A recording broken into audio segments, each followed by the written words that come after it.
Hey, how's it going, guys? Today is going to be the start of a short series of basically the heroic dungeons that are in the Legion beta, and we are starting off with Neltharion's Lair. Now, in these videos, I'm basically going to just show some mobs I think are important to show. Of course, I will show the boss fights entirely. Of course, all of this information is in your adventurer's journal, so if you don't want to watch a video, well, I guess you probably wouldn't have clicked on this video if you didn't want to watch a video, but all of the things that you need to know will be in your adventurer's journal, and it is good to, look at that instead of just going into a dungeon without really knowing what's going on. I'm not going to show the whole dungeon. As I said, just some mobs, then the bosses, and that's pretty much it. Maybe if there's a dungeon that might be confusing to run, I might show that. I forget the dungeon of what it's called, but I know there is one that I've seen that looked pretty damn confusing, so that one might be a full one. Otherwise, it won't. So basically, when you first start off, you're going to see a scorpion and some little, crystal spiders.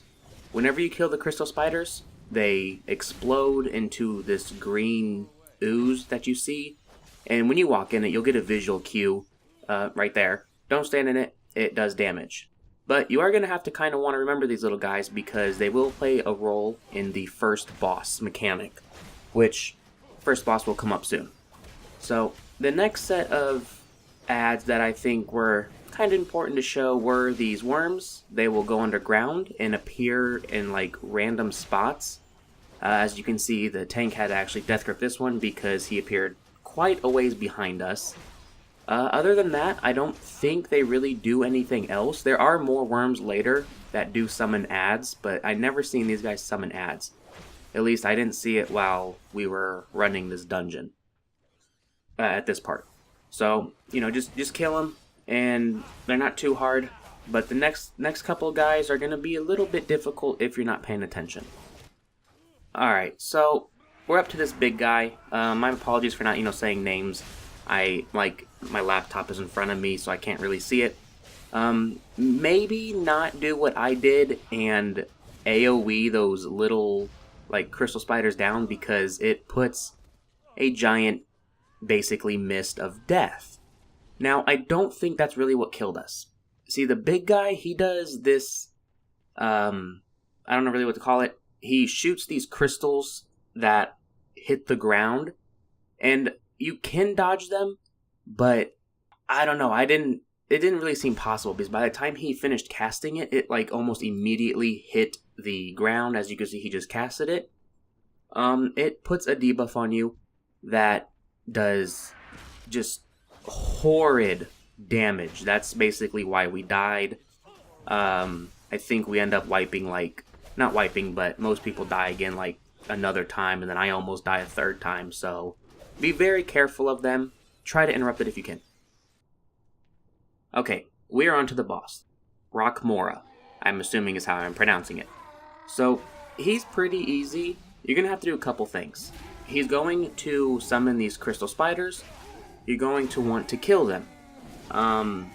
Because he will use a spell called Shatter, and it will kill, all of the skitters that are still alive, doing damage to the whole party.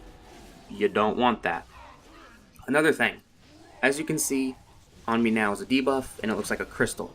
When that happens, of course, if you're standing in a AoE, then move, but otherwise do not move. It will do damage to you, continuous damage. It will definitely kill you if you keep moving. I think everybody figured that out pretty quick. So try to...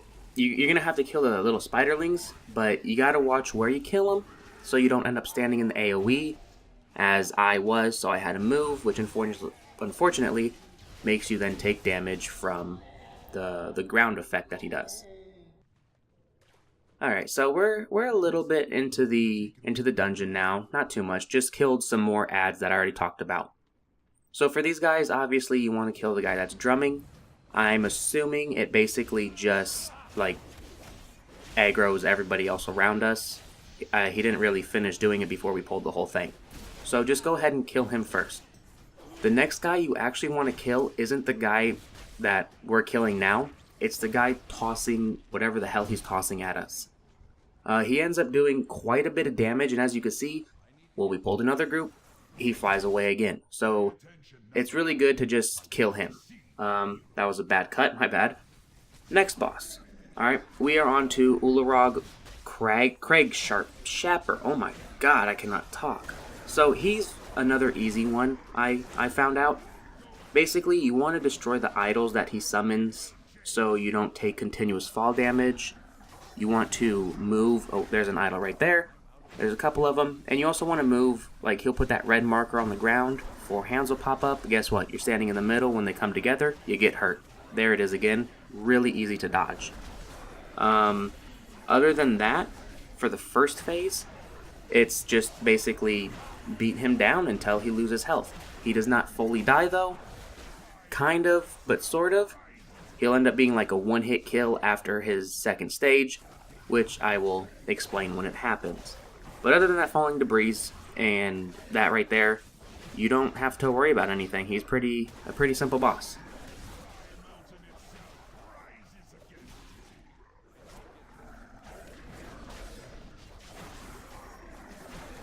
Alright, so right here, you want to pay attention.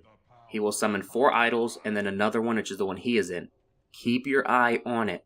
It'll be the middle one because that's the one he's in. I kind of figured that out. So I didn't want to move too much. I actually got lucky and it just, went right next to me. As you can see, people went to attack the other one. I don't know if maybe they just didn't know how the fight worked, or maybe they just, thought you had to kill all of them. But you need to kill the one he's in. He pops up, he's one hit from dead, hit him, he's dead. You don't have to kill all of them, just the one he's in. Alright, so we're here again. I wanted to show you, there's some worms now. As you can see, there's a small worm there. These bigger worms, because I forget what they're called, will summon the small ones. You really want to kill them, otherwise they're going to start doing like a bunch of damage, or so I'm told. That's what I was told in the party, so I didn't question it. And now we are on to Neuraxis, an even gianter worm. So he's an interesting fight. I don't think he did all of the stuff he should have, otherwise, I don't know, maybe I didn't see it. So he's going to summon these guys, and you don't have to run to them.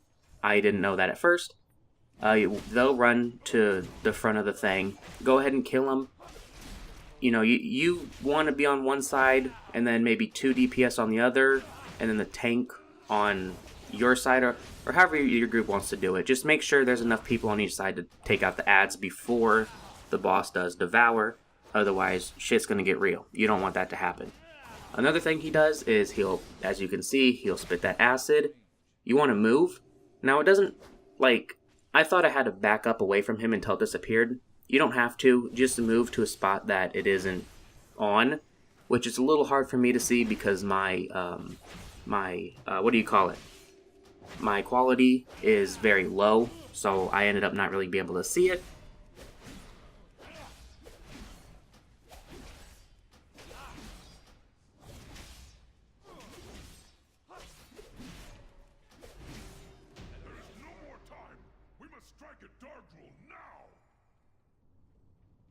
Alright, so we're at the end of the dungeon, and I just wanted to show these guys because you don't have to kill everything before this point, but you do want to kill everything that's around the boss, otherwise you'll end up pulling those with the boss, and it's not going to go well for you. So these 2 guys, they're pretty simple. I just wanted to show them because as you can see, he turns into a big rock guy, so try killing him before he does it. It didn't really seem to do anything besides the fact he does some breath. Another pat has a scorpion. I suggest killing the scorpion before the trapper. From what I was able to tell, the scorpions do more damage. Other than that, they're really easy to kill. And then, of course, for the boss, Dargrul the Underking. He does a couple things. You want to start burning him down until he brings out the ads. Then focus on the ads because, they do the breath. It's just extra damage you really don't want to deal with.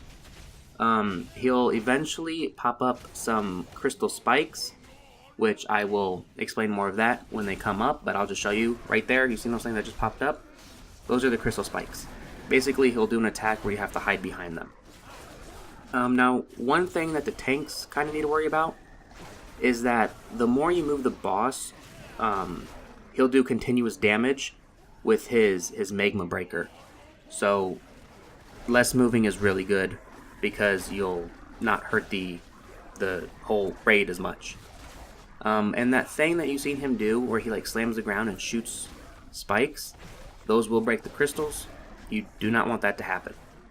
So here it is, here's the Magma Wave. Hide behind it, otherwise you take immense damage. As you can see, somebody ended up dying. I don't know if he hid or if it was just too late. But you do take pretty good damage even before he actually uses it. So use any movement increase spells that you can. Druids would be really good for this fight because they just use that. I forget what it's called, but it makes everybody move faster. And then keep going with the fight.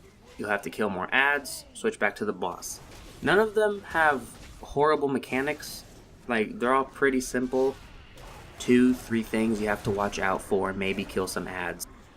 Basically, in WoW, it's always good to move away from stuff, kill adds, then focus boss. That's just how it is. And then, of course, if you need to do your quest, I forget what quest it's for, but you will then turn in the thing to the hammer, go to Dalaran, place it, and you're done. As I said, these aren't full videos, they're just like little guides, so I hope you enjoyed this one, and I'll see y'all next time.